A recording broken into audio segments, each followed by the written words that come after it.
এই জন্যই আলী রাদিয়াল্লাহু তাআলা আনহু বলছিলেন যে আমি যদি রমজানের দিকে তাকাই তাহলে আমার এই কথা 100-তে 100 বিশ্বাস হয় যে আল্লাহ এই উম্মতকে শাস্তি দিতে চান না না না না। এটা আমার কল না, আলী রাদিয়াল্লাহু তাআলা আনহুর কল। যে আমি যখন রমজানের দিকে তাকাই, রমজান অ্যানালাইসিস করি, চিন্তা করি, তো আমার ভিতরে 100-তে 100 বিশ্বাস আসে যে আল্লাহ এই উম্মতকে শাস্তি দিতে চান চান আরে জোরে বলেন, চান? শাস্তি দিতে চান না। শাস্তি যদি দিতে চাইতেন তাহলে এক রমজানকে কেন 89 বছর 2 মাস বানাইলেন? খায়ের যদি বাদও দিই, খায়ের তো হুজুরদের জন্য আল্লাহ যোগ করছে। খায়ের যোগ করছে কাদের জন্য? হুজুরদের কারণে। কেননা হুজুররা এক ফতোয়া দিয়া দিবে, তাসালসুলের ফতোয়া, যে 79 বৎসরের 89 বৎসরের ভিতর তো আবার 89টা লাইলাতুল কদর আছে, ওর ভিতরে আবার 89টা আছে, ঠিক না? তা আল্লাহ প্রথম বলছে খায়ের, ওয়ালি খায়রি লা নিহায়া, আল্লাহর খায়ের কোনো নেহায়া নাই। হুজুর গো তাসালসুলের জবাব দিয়া দিছে, তোমাদের সব তাসালসুলের জবাব খায়ের ভিতরে ঢুকায় দিলাম।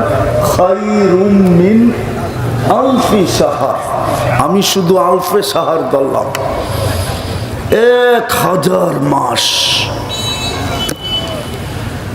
হায় হায়, 1000 মাস যদি ধরি তো 83 বছর 4 মাস। রমজান 1 মাস যদি তাকায়া দেখি তো 70 মাস। 70 মাসে 5 বছর 10 মাস। 83 লোকে 5 যোগ করেন 88। এইখানে 10 মাস, ওইখানে 4 মাস, কয় মাস? 14 মাসে 1 বছর 2 মাস। 88-র সাথে আরো 1 যোগ হলো 89 বছর 2 মাস। আরো 2-4টা দেখাবো? দেখাবো, আর 1টা দেখাবো, আর একটা দেখাই। আল্লাহর রাসূল বলতেছেন মান ফাত্তারা সাইমান মুজগাতা মা শুরবাতা মা, মুজগাতা না, মুজগাতা লাবান, শুরবাতা মা, যে রোজাদারকে 1 ডোক পানি দিয়া রোজা খোলাইলো, ফালাহু ইতকু রাকাবাতিন, সে তার গর্দানকে জাহান্নাম থেকে মুক্ত করে ফেললো। ওই রমজান আসতেছে, এটাই সবচেয়ে বড় রহমত এই উম্মতের জন্য। হুজুররা একমত হবে কিনা জানি না। 1 রমজান কমর কাইছা গামছা বান্দা কোমরে যদি ইবাদত করলো যুবক, 11 মাস যদি নাও করলো, আর আল্লাহ যদি জিজ্ঞেস করলো কিরে 11 মাস করলি না কেন, তোর কাছে বলার যুক্তি আছে। আপনার হাবিবি তো বলছে 1 মাস 70 মাস, ফরজ 70 গুণ বাড়ায়া দিছেন আপনি, তো আমি তো 70 মাস করলাম। 12 মাসে 1 বছর, 12 মাস বাদ দিয়ে দেন, কিচ্ছু দিয়েন না, তারপর তো 58 মাস আমার কাছে থাকে। আমি 58 মাসের পাওনা আপনার কাছে। বলো যুবক কেমন রহমত। পায়ে হাত দিয়া বলি, রমজান চলে আসছে, আপনাদের পায়ে হাত দিয়া বলি।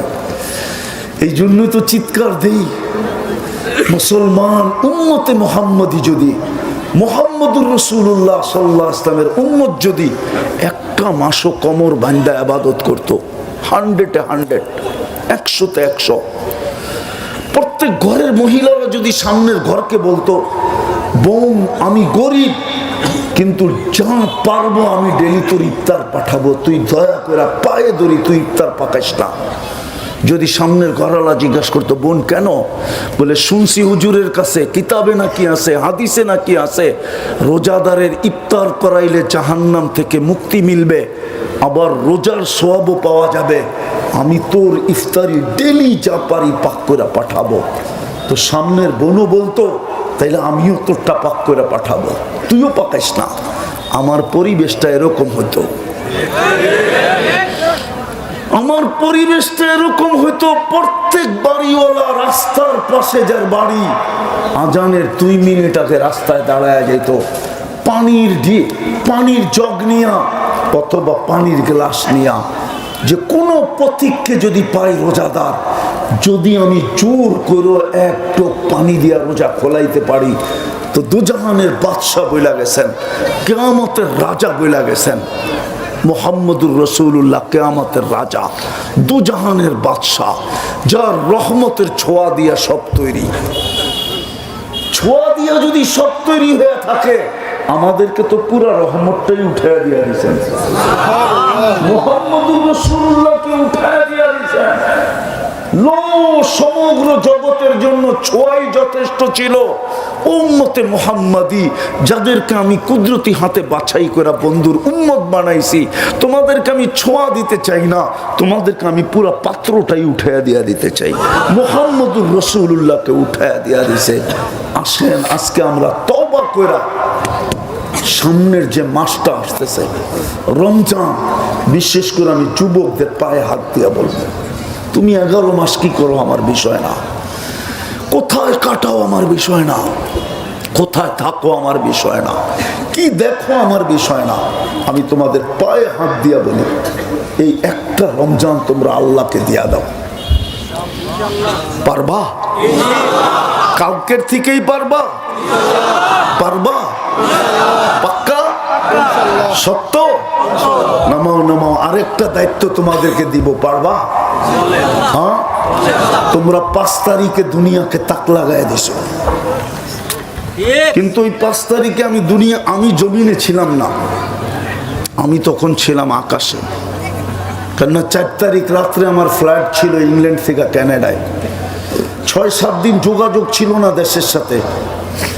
আমি যখন ক্যানাডায় নামছি তখন সকাল 8টা বাজে ক্যানাডার টাইম, তোমাদের এখানে রাত্র 10টা হয়ে গেছে, দিন পাড়া।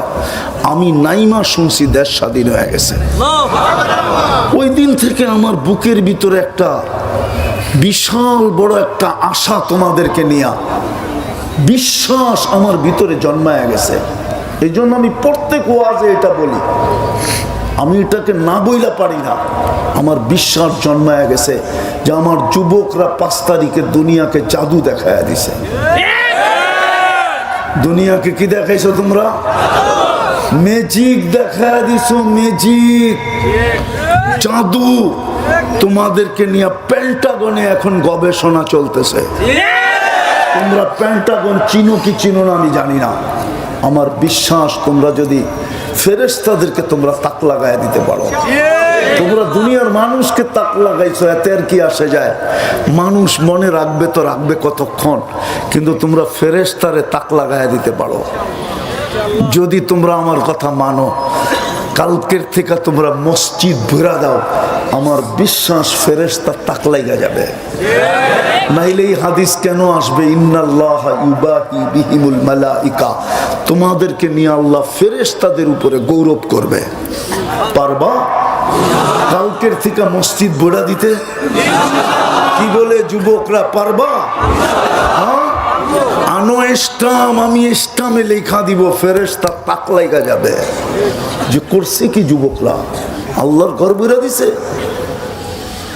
তোমরা দায়িত্ব নাও যে আমরা মসজিদ ভরা দিব। নাইলে শেষ কথা, নাইলে আমি আজ থেকে বহুত দিন, প্রথম সুনামির পরে দেখছি, 3.5 মাস পরে আমার সফর ছিল ইন্দোনেশিয়ায়, যেখানে সুনামি আসছিল। আমি 350 কিলোমিটার এই 2 চোখে দেখছি, একটা বাড়িও দাঁড়ানো ছিল না। ঢাকার থেকে আমার ফ্লাইট ছিল জাকার্তা 8.5 ঘন্টা, কিন্তু আল্লাহর কুদরতও দেখছি 350 কিলোমিটারের ভিতরে একটা মসজিদে একটা সুতার দাগ ছিল না, কিচ্ছু হয় না। কিন্তু 350 কিলোমিটারের ভিতরে একটা বাড়িও দাঁড়ানো ছিল না।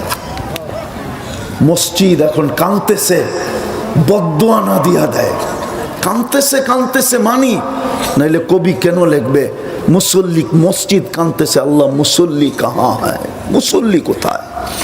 জমিন কাঁদতেছে, নামাজি কাহা হ্যায়, নামাজি কোথায়? বদদোয়া না লাগা যায়, আমাদের ঘরগুলা থাকবে না, আমরা থাকবো, মসজিদ থাকবে। এই জন্য তোমাদের পায়ে হাত দিয়ে বলি, তোমরা পারবা। আল্লাহ তোমাদের ভিতরে জাদু দিছে। নাইলে অতীত 15 বছর কেউ স্বপ্নেও ভাবতে পারে না, স্বপ্নে ভাবতে গেলেও